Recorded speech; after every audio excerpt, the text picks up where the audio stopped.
It's I'm so happy, my dear brother, na this morning I will speak to you again the message from our Redeemer.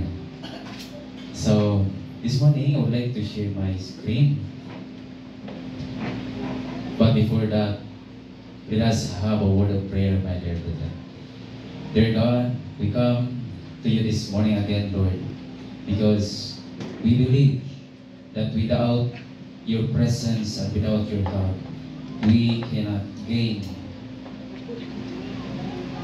the things that you want to be with us. Lord, this morning we pray that may you open our mind and hearts and pour out onto us thy Holy Spirit so that we will be able to comprehend thy words this morning. We pray this in the loving name of Jesus Christ, our Savior. Amen.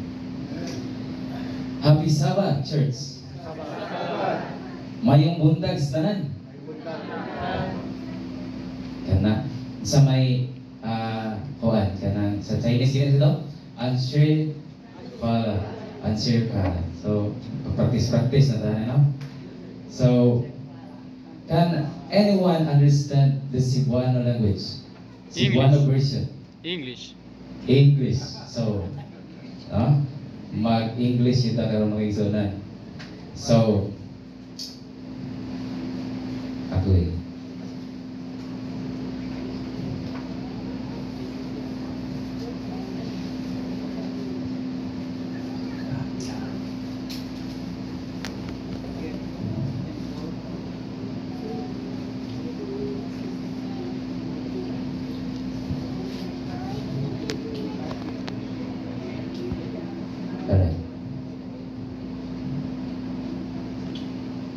This morning, my dear brethren, we will talk the most case and all